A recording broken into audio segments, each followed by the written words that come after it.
안녕하세요. 생명과학 수업을 시작하겠습니다. 오늘은 생태계에서 이 세 번째 주제인 에너지 흐름과 물질 순환에 대해서 보도록 하겠습니다.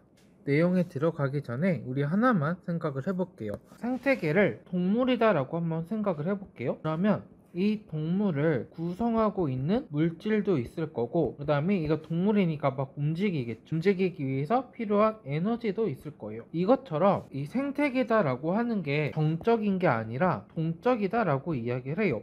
생태계도 움직인다라고 보시면 돼요. 뭐 동물처럼 이게 막 팔다리가 움직인다던가 그런 건 아닌데, 우리 천위에서 본 것처럼 구성하고 있는 요소들이 계속해서 역동적으로 바뀐다라고 보시면 돼요. 그러면 이때도 그 생태계를 구성하고 있는 물질도 필요하고 에너지도 필요할 거예요. 이 에너지와 물질이 생태계 안에서 어떻게 움직이고 있냐, 이거에 대해서 보려고 하는데, 우리가 기억을 할 게 에너지는 흐른다라고 표현을 하고 물질은 순환한다 라고 이야기를 해요. 이 말은 흐른다 라는 거는 우리 물이 흐르는 것처럼 얘는 한 방향으로만 이동을 하더라 라고 보시면 돼요. 그래서 에너지는 재사용이 불가능하다 라는 특성을 가지고 있고, 물질은 순환을 한다 라고 보시면 돼요. 자, 순환이다 라고 하는 건 돌고 도는 거죠. 그래서 물질 같은 경우에는 재사용이 가능하다 라는 특성이 있다 라고 보시면 돼요. 그러면 구체적으로 이 에너지가 흐른다는 의미와 물질이 순환한다는 의미가 무엇인지에 대해서 이제부터 보도록 하겠습니다.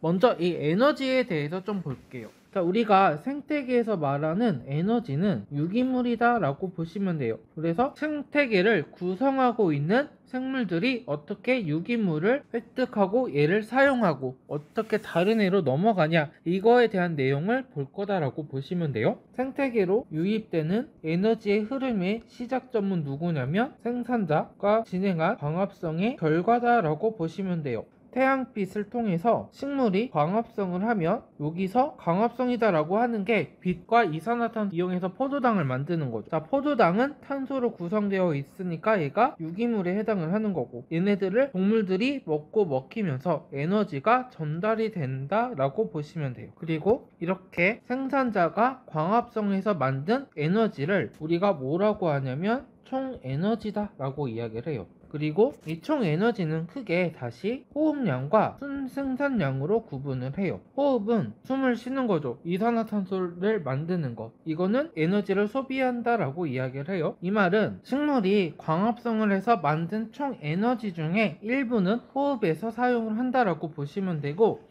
이 순생산량 중에서 일부가 동물에게 넘어간다라고 보시면 돼요. 자, 그럼 지금까지 본 거 잠깐만 다시 글로 표현을 하면, 이 총 생산량이다 라고 하는 거는 생산자의 광합성 결과고, 이 총 생산량은 호흡량과 순생산량으로 구분이 되더라. 호흡은 식물이 생산자가 호흡하면서 소모되는 에너지고, 순생산량은 총 에너지에서 호흡량을 뺀 나머지 양, 식물이 실제로 자기 몸에 저장하는 에너지 양이다라고 보시면 돼요. 그리고 이 순생산량은 다시 세 가지 항목으로 구분을 할 수가 있는데, 일단 자기가 크는 거, 생장량, 그 다음에 죽는 거, 고사량, 그리고 가을이 되면 낙엽이 떨어진 낙엽량, 그 다음에 잡아먹히는 양, 피식량, 그리고 이 피식량만 다음 동물에게, 소비자에게 전달되는 에너지 양이다라고 보시면 돼요. 초식동물이 식물을 잡아먹을 때 식물이 갖고 있는 에너지 모두가 전달이 되는 게 아니라 일부만 전달이 되더라 라는 게 특성이다라고 보시면 되고, 피식량이 소비자에게 전달되는 에너지량이다 라는 걸 그림으로 표현을 하면 이렇게 나타낼 수가 있어요.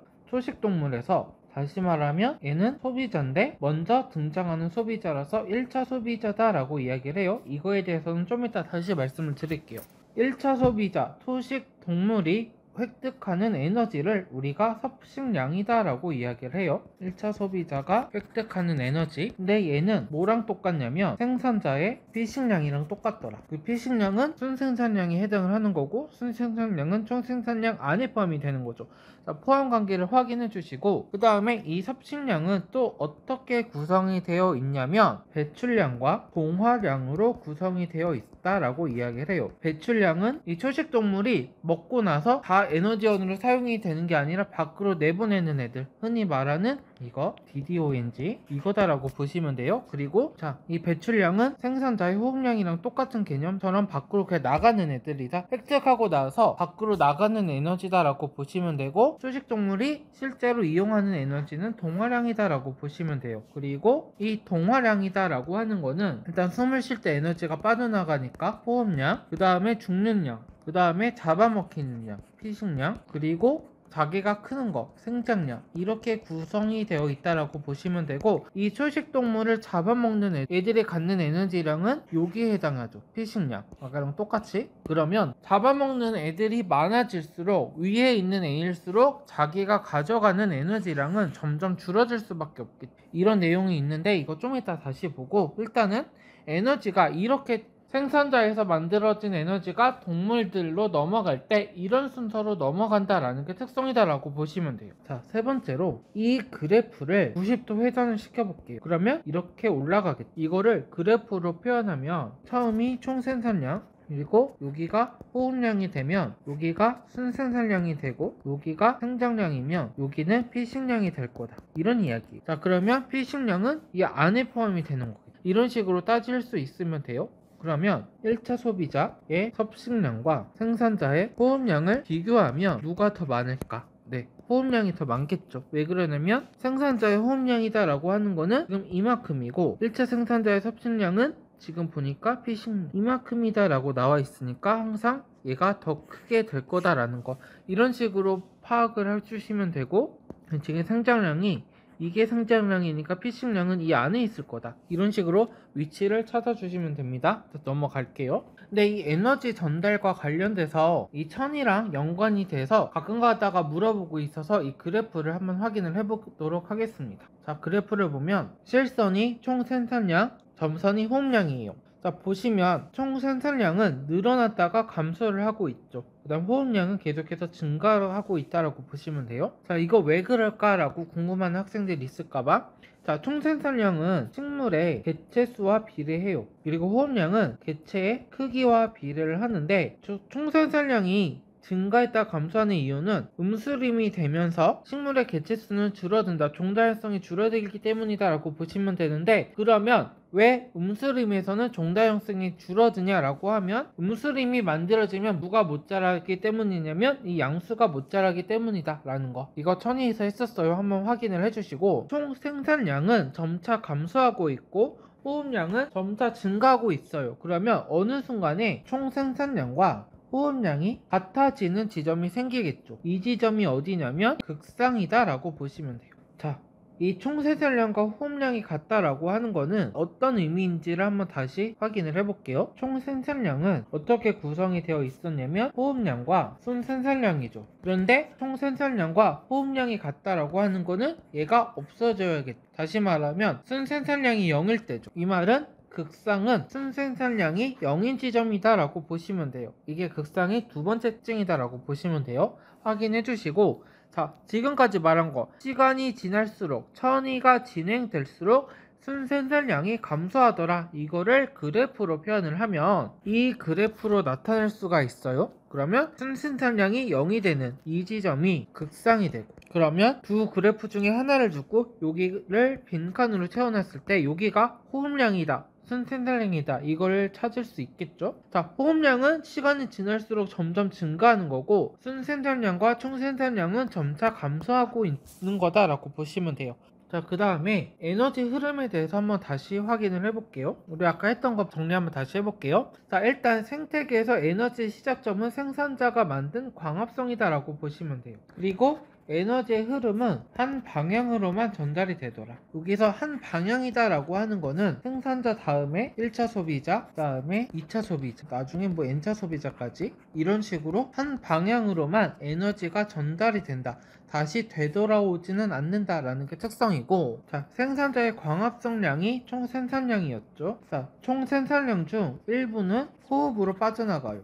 그리고 이 호흡량을 뭐라고 하냐면 열 에너지로 빠져나간다 라고 이야기를 해요. 왜 호흡량을 열 에너지로 빠져나가냐 라고 이야기를 하면, 우리가 호흡이다 라고 하는 거는 유기물, 얘를 산소와 반응시켜서 이산화탄소와 열에너지로 방출을 시키는 거죠. 이때 호흡, 세포호흡이 일어나는 장소가 미토콘드리아가 되고, 그래서 호흡의 결과 만들어진 것 중에 열이 있어서 그러니까 열에너지 형태로 빠져나간다라고 보셔도 돼요. 어쨌든 생물은 숨을 쉬니까 다 호흡으로 에너지가 일부는 빠져나간다라고 보시면 돼요. 자, 그러면 에너지가 생산자에서 소비자로 넘어간다. 그 다음에 에너지 중 일부는 항상 호흡량으로 빠져나간다.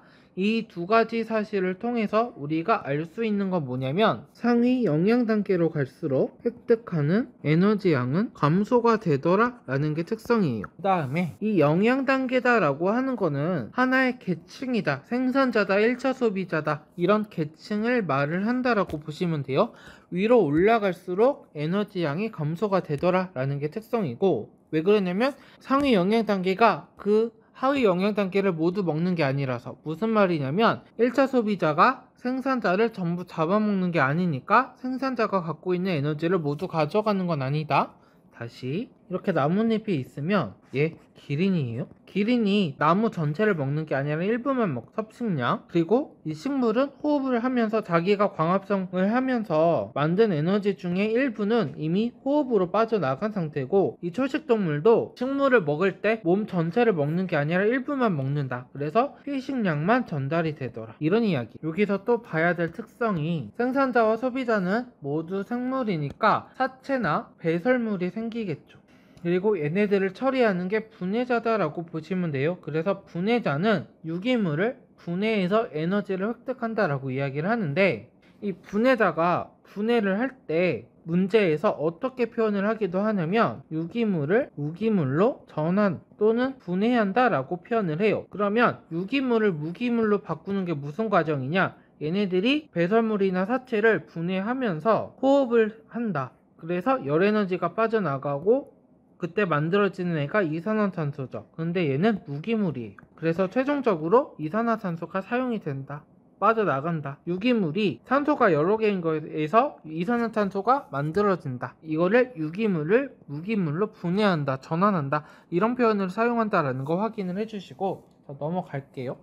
근데 이 에너지 흐름과 관련해서 가끔 가다가 계산 문제가 나오고 있어서 이 계산 문제를 어떻게 풀어야 될지 한번 잠깐만 확인을 해보도록 하겠습니다. 자, 여기서 일단 에너지 양을 구하는 문제에서 전제 조건이 있는데, 전체 에너지 양은 불변이다 라는 전제가 있어요. 이게 무슨 말이냐면, 획득한 에너지의 전체, 이거는 뭐랑 똑같냐면 각각 소비한 에너지의 합과 같더라 라는 게 성립을 해요. 그래야 문제가 풀려요. 그 다음에 이 문제를 풀 때 뭐를 이용을 하냐면, 총 생산량은 우리 아까 봤던 거, 순 생산량과 호흡량으로 구분이 되어 있다, 이걸로 푸시면 돼요. 호흡량은 소비한 에너지에 해당하는 거고, 획득한 에너지는 총 생산량에 해당을 하는 거겠죠. 그래서 생산자, 다시 말하면 식물 같은 경우에는 총 생산량이 뭐가 되냐면 광합성량이 되죠. 생태계로 유입되는 에너지다라고 보시면 돼요. 얘는 일단 호흡량으로 빠져나가고, 그러면 나머지가 순생산량인데, 순생산량은 또 어떻게 구성이 되어 있냐면 잡아먹히는 거, 그 다음에 사체량, 이렇게 표현이 돼요. 여기서 사실은 순생산량에는 생산량도 포함이 되죠. 근데 이 문제를 풀 때는 다 잡아먹힌다라고 이야기를 해요. 그 다음에 소비자 같은 경우 동물이죠. 자, 얘는 획득한 총 생산량이 뭐에 해당하냐면 식물의 피식량에 해당하죠. 그리고 획득한 에너지를 어떻게 사용하냐면 숨 쉴 때 사용을 하고, 그 다음에 다른 위에 있는 애한테 잡아먹기, 이렇게 에너지가 구성이 되어 있고, 최종 소비자는 피식량, 헷갈리니까 이거를 섭식량이다 라고 이야기를 할게요. 이 섭식량은 뭐냐면 전 영양 단계에 있는 애의 피식량. 여기도 똑같이 섭식량, 여기서 말하는 섭식량은 이 전에 있던 동물 소비자가 잡아먹힌 피식량이다 라고 보시면 돼요. 이거는 호흡량, 똑같이 숨을 쉬고 그 다음에 떠라, 위로 더 이상 안 올라간다 라고 보시면 돼요.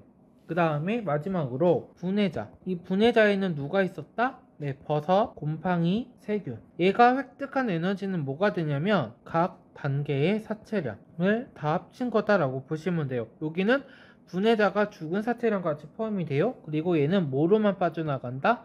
호흡량으로만 빠져나간다 라는 게 특성이다 라는 거 기억해 주시고 문제를 푸시면 돼요. 자, 그러면 문제를 한번 풀어 보도록 하겠습니다. 이거 한번 확인해 보세요. 자, 다 확인해 보셨어요? 그러면 한번 문제를 보도록 하겠습니다. 자, 그림은 안정된 생태계에서 이동하는 에너지량을 상태값으로 나타냈다. 그리고 표는 이 생태계의 특성을 나타낸 거고 A부터 C는 분해자, 생산자, 소비자 중 하나다 라고 제시가 돼 있어요. 자, 그래서 이 생태계의 특징을 보니까 유입되는 에너지 양과 유출되는 에너지 양이 같다. 우리가 방금까지 본 거. 그 다음에 소비자에서 방출되는 열 에너지 양, 이거는 호흡이다 라고 보시면 되고, 이게 1이면 소비자에서 빠져나가는 열 에너지 호흡량이 1이다 라고 하면 소비자 대 분해자의 열 에너지량은 1대4다 라고 제시가 되어 있어요. 자, 그러면 일단 A, B, C가 각각 누군지부터 찾아볼게요. 여기서 보면 A는 한 단계를 건너서 에너지가 유입이 되죠. 다음 단계 에너지가 전달이 안 돼요. 얘가 다 쓰고 죽어요. 그러면 얘가 소비자. 그 다음에 B는 외부에서 이 생태계 안으로 에너지가 유입이 되고 있죠. 그러면 얘가 생산자가 되고, 이 니은이 광합성량이 되더라. 이렇게 보시면 되고, 그 다음에 C는 사체와 배설물을 이용해서 에너지를 획득하고 있죠. 얘가 분해자가 되더라 라는 게 특성이에요. 그러면 표의 두 번째 조건, A에서 빠져나가는 열 에너지량이 1이다 라고 하면 분해자에서 빠져나가는 열 에너지가 4다라는 거, 그리고 획득하는 에너지와 소비되는 에너지량이 같다, 이거를 가지고 문제를 풀면 되는데, A의 입장에서 획득한 에너지는 기억이죠. 그리고 소비하는 에너지는 열 에너지, 그 다음에 사체로 가는 1, 그리고 B 입장에서는 들어오는 에너지 양은 니은이죠. 그리고 얘가 소비하는 에너지는 일단 호흡에서 10으로 빠져나가고, 그 다음에 죽어서 7만큼 빠져나가고, 그 다음에 A에게 기억만큼 전달이 되고, 그 다음에 C는 획득하는 에너지가 이거죠. 물음표. 그리고 C가 소비하는 에너지량은 자기가 죽는 거 1, 그 다음에 열로 빠져나가는 에너지, 이렇게 되죠. 그리고 이 관계를 통해서 각각 우리가 비어있는 숫자들을 찾으면 되는데, 먼저 얘를 찾아야 나머지가 풀리겠죠? 얘는 어떻게 찾을까요? 네, 얘는 물음표가 의미하고 있는 거 뭐냐면 이 생태계를 구성하고 있는 사체와 배설물의 총합이죠. 이거는 일단 A에서 1만큼 되고, 그 다음에 B에서 7만큼 되고, 그 다음에 C에서 여기 1만큼 가죠. 그러면 이게 9가 되죠. 여기가 9니까 여기는 8이 되죠. 그런데 얘가 8이 되면 얘가 2가 되는 거죠. 4대1이니까. 그러면 여기가 2가 되니까 기억은 3이 되고, 기억이 3이니까 니은은 20이 되다. 이렇게 찾을 수가 있겠죠. 그럼 보기를 한번 확인을 해볼게요. 기억 더하기 니은인데 기억이 3이고 니은이 20이니까 얘는 23이 되겠죠. 그 다음에 니은. 자, B는 A의 유기물 섭취를 통해 에너지를 얻는다. 얘는 누구냐면 소비자. 그런데 B는 생산자죠. 광합성을 통해서 에너지를 만드니까 틀렸다. 그 다음 D를 볼게요. C는 유기물을 무기물로 분해한다. C는 분해하는 분해자다. 맞고, 그래서 답은 3번이다. 이런 식으로 확인을 해주시면 됩니다. 자, 넘어갈게요. 자, 이번엔 생태 피라미드에 대해서 볼게요. 자, 피라미드 하면 얘가 떠오르죠. 특징이 위로 올라갈수록 양이 줄어들죠. 이것처럼 생태 피라미드는 상위 영양 단계로 갈수록 에너지 양이 줄어들더라. 이 문장을 그림으로 표현한 거다라고 보시면 돼요. 그래서 크게 이 생태 피라미드는 개체수 피라미드, 생체량 피라미드, 에너지 피라미드가 있다라고 보시면 되는데, 이 형태가 지금 보는 것처럼 삼각형 형태, 다시 말하면 피라미드 형태이면 그 생태계는 안정된 생태계다 라고 이야기를 해요. 안정됐다라고 하는 건 무슨 말이냐면 회복이 가능하다 라는 게 특성이고, 자, 이 회복이 가능하다라고 하는 거는 변형이 발생했을 때 복구가 가능하더라, 다시 되돌아올 수 있다라고 보시면 돼요. 그 다음에 참고적으로 이 개체수 피라미드와 생태량 피라미드는 변화가 지역에 따라서 가능해요. 무슨 말이냐면, 예를 들면 해양 생태계 같은 경우에 생산자는 이만큼이고 1차 소비자가 이만큼,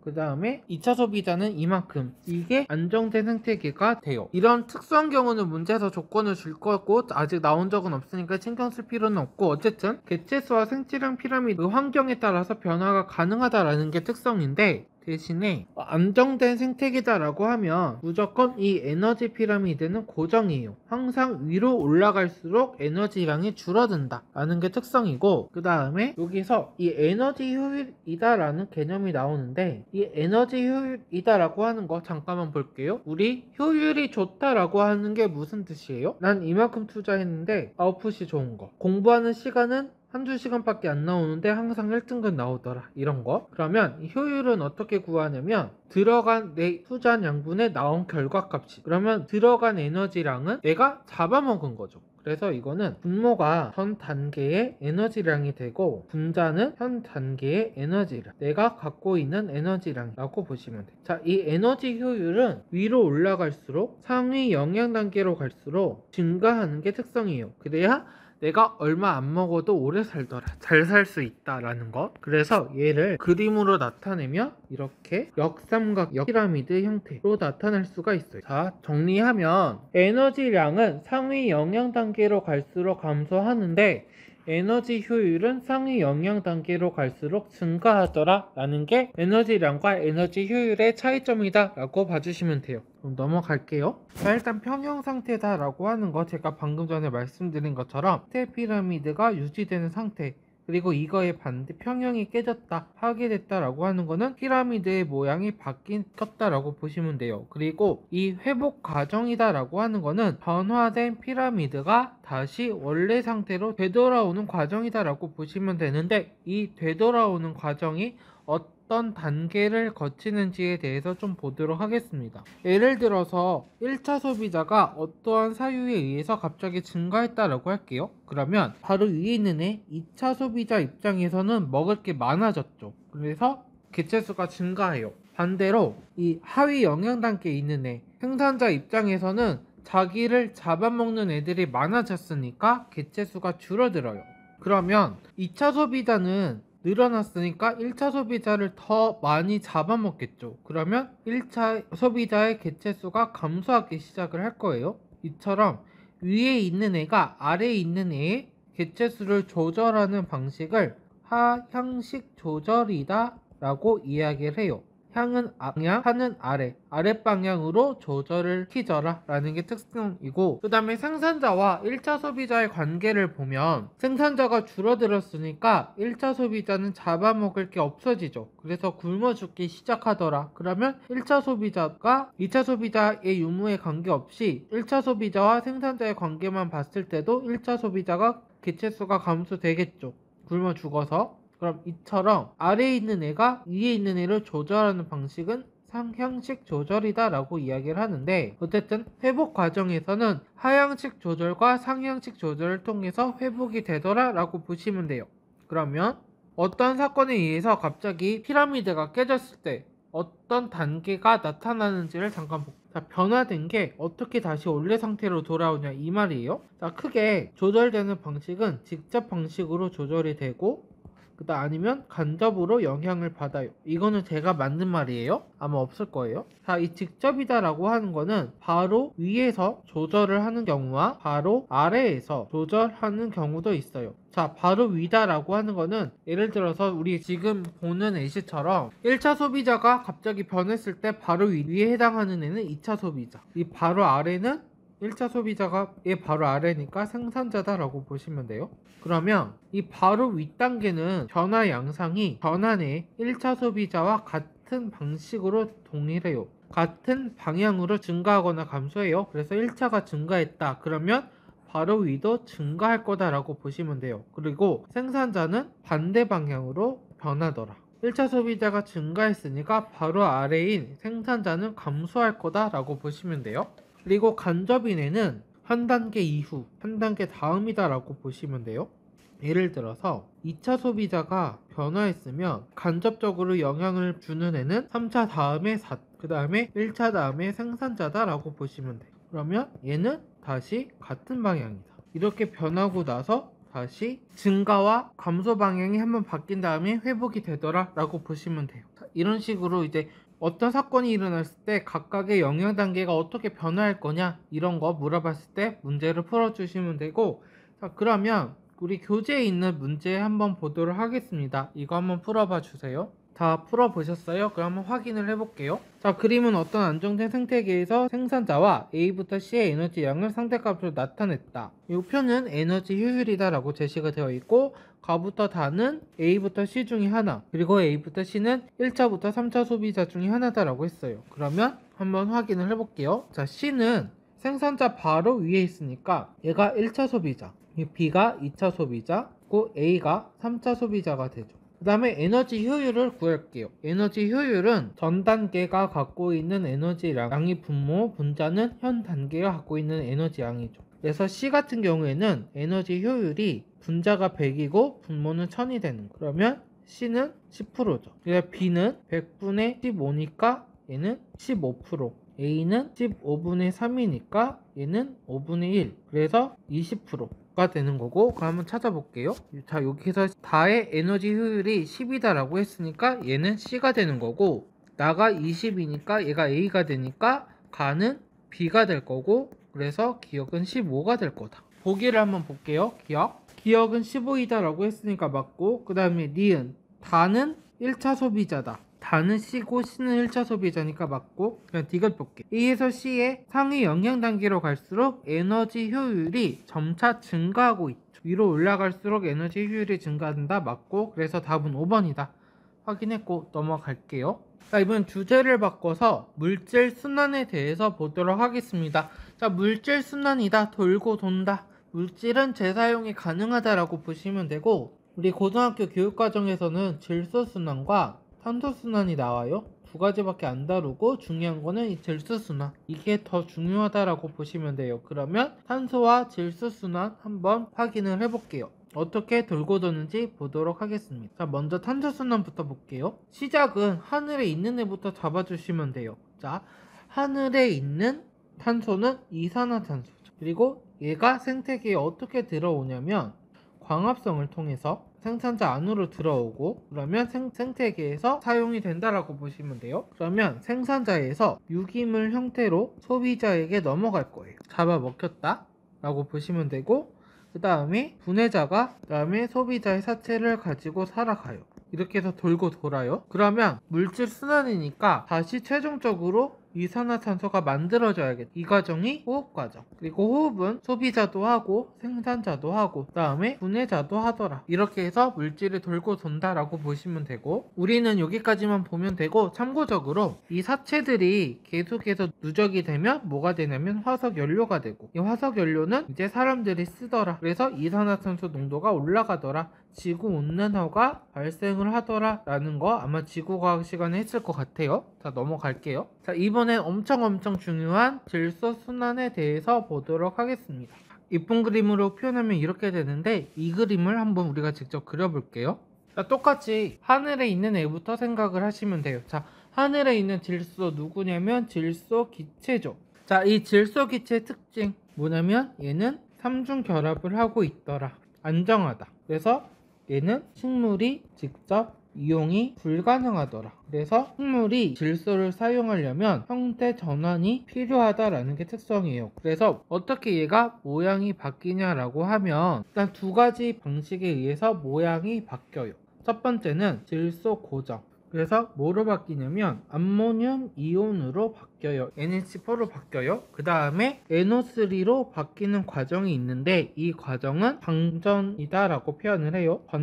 번개칠 때 N2O가 분해가 돼서 이렇게 바뀐다라고 보시면 돼요. 얘는 질산이온, 그러니까 암모늄 이온이었고, 이 질소 고정 일으키는 애 누구냐면 세균이에요. 질소 고정 세균이다 라고 보시면 되고, 이 세균의 대표적인 예시로 뿌리옥 박테리아가 있더라 라는 게 특성이에요. 그 다음에 암모늄 이온이 질산 이온으로 바뀌는 과정을 우리가 질화 과정 또는 질산화 과정이다 라고 이야기를 해요. 그리고 이거는 누구에 의해서 일어나면 세균이다. 어떤 세균일 거냐면 질산화 또는 질화 세균이다 라고 보시면 돼요. 그러면 식물은, 생산자는 이 암모늄 이온과 질산 이온을 가지고 물질을 만들어요. 이 과정을 우리가 뭐라고 하냐면 질소 동화다 라고 이야기를 해요. 이 질소 동화작용에 질소를 사용했다라는 거. 질소가 몸을 구성하는 성분이 되더라. 이 몸을 구성하고 있는 성분 중에서 질소를 포함하는 거 누구냐면 단백질과 핵산이 있겠죠. 식물에서 암모늄 이온과 질산 이온을 사용해서 단백질이나 핵산을 만드는 과정이 질소 동화다라고 보시면 돼요. 그리고 이거는 소비자에게 전달이 되겠죠. 단백질로 먹이가 되는 거죠. 그러면 다시 생산자 생물에서 다시 암모늄 이온으로 바뀌는 과정도 필요하겠죠. 반대 방향은 어떻게 일어나냐면 죽었을 분해자가 처리를 한다라고 보시면 돼요. 그 다음에 우리가 또 안 본 게 뭐가 있을까 라고 하면 질소가 어떻게 대기로 다시 올라가야겠죠. 이 과정은 어디에서 일어나냐면 질산이온이 질소가 되면서 생겨요. 이 과정, 질산이온이 질소가 되는 과정을 우리가 탈질산화 과정이다 라고 이야기를 해요. 탈은 벗어났다, 질산이 질소로 돼서 땅에서 하늘로 도망쳤다 라고 보시면 돼요. 이 과정도 당연히 세균에 의해서 일어나요. 이 탈질화 과정을 일으키는 애들 탈질산 또는 탈질화 세균이다 라고 보시면 돼요. 이렇게 해서 물질 순환이 일어난다 라고 보시면 되고, 이 질소 고정의 특징은 다 세균이 관여하는 거죠. 대부분 과정에. 자, 넘어갈게요. 이런 그림, 질소 고정이 이런 과정으로 일어난다. 식물이 대기 중에 있는 질소를 사용하는 과정에 대해서 새로운 그림으로 그릴 수 있다는데, 아까 본 거라서 넘어갈게요. 참고로 식물은 이 암모늄 이온 형태보다 질산염 형태를 더 좋아해요. 얘를 더 잘 사용한다 라는 게 특성. 그러면 식물이 질소를 사용하기 위해서는 세균이 필요하겠죠? 이런 거 있다 라고 넘어가시면 되고, TMI. 자, 여기 보시면 이거 식물 뿌리인데 이런 거 보이세요? 꽃 같은 게? 얘가 뿌리혹이에요. 그리고 이 뿌리혹 어떻게 만들어지냐, 이를 구체적으로 살펴보면 이런 복잡한 과정인데, 여기서 보면 뭐 박테리아, 리조비움이다 라고 하는 박테리아가 보이죠. 얘가 뿌리혹 박테리아예요. 생긴 거는 이렇게 막대기 모양처럼 세균이 막대기 모양처럼 생겼다라고 해서 감균이다 라고 분리를 하는데, 어쨌든 뿌리혹 박테리아가 식물 뿌리에 같이 살면서 이런 뿌리혹을 만들더라. 그리고 이 과정은 공생 과정. 자, 뿌리는 세균에게 살아갈 집을 주고, 세균은 식물에게 질소를 더 잘 흡수할 수 있도록 도와준다 라고 보시면 돼요. 그러면 확인 문제 한번 풀어볼게요. 풀어보세요. 다 풀어보셨나요? 그러면 한번 확인을 해볼게요. 자, 그림은 생태계에서 질소가 순환하는 과정 중 일부다 라고 제시가 되어 있고, 자, 보시면 질소가 암모늄 이온으로 바뀌었으니까 이 과정은 질소 고정이다. 질소가 땅에 고정이 되어 있다, 붙었다라는 거. 나 과정은 암모늄 이온이 질산 이온으로 바뀌었으니까 질산화 과정 또는 질화 과정이다 라고 보시면 되고, 여기서 아미노산이 만들어졌죠. 암모늄 이온과 질산 이온이 아미노산으로 바뀌었죠. 얘가 질소 동화 과정. 그리고 아미노산이 다시 암모늄 이온으로 가는 건 분해의 결과다라고 보시면 돼요. 자, 그럼 보기를 한번 볼게요. 기억. 과정 가에서 질소 고정 세균이 관여한다. 질소 고정을 하는 세균, 질소 고정 세균, 그리고 여기에 대표적으로 뿌리옥 박테리아가 있더라 라고 보시면 되고, 니은 볼게요. 과정 나는 질소 동화 과정이 아니라 질산화 과정. 질소 동화는 아미노산이 만들어지는 과정. 그 다음 디귿. 분해자에서 다가 일어나더라 확인했고, 그래서 답은 기억과 디귿 3번이다. 오늘은 여기까지 하겠습니다. 고생 많으셨습니다.